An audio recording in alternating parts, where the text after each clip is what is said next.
அருகே திமுக எம்எல்ஏ ஆதரவுடன் ஆக்கிரமிப்பு செய்யப்பட்ட தங்கள் நிலத்தை மீட்டுத் தருமாறு பாதிக்கப்பட்டவர்கள் குடும்பத்துடன் மாவட்ட ஆட்சியர் அலுவலகத்தில் புகார் மனு அளித்தனர்.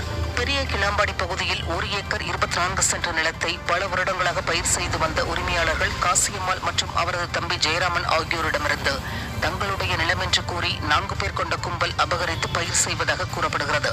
இதில் திமுக எம்எல்ஏ சரவணனிடம் ஆக்கிரமிப்பாளர்களில் ஒருவர் வேலை செய்வதால் இது குறித்த வழக்கில் இடத்தினை அளவீடு செய்ய வருவாய்த்துறையினர் வரும்போது அவர்களை பணி செய்ய விடாமல் தடுத்து நில உரிமையாளர்கள் மிரட்டப்படுவதாகவும் புகாரில் தெரிவிக்கப்பட்டுள்ளது.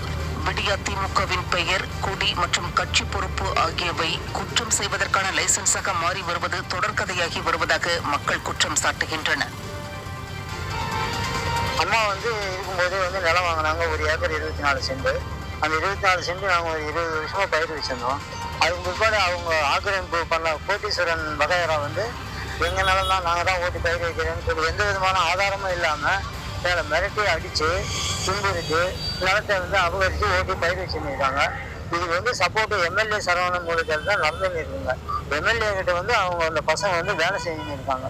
அந்த வேலை செஞ்சு இருக்கிறதுனால எங்களை வாழ விட மாட்டாங்க.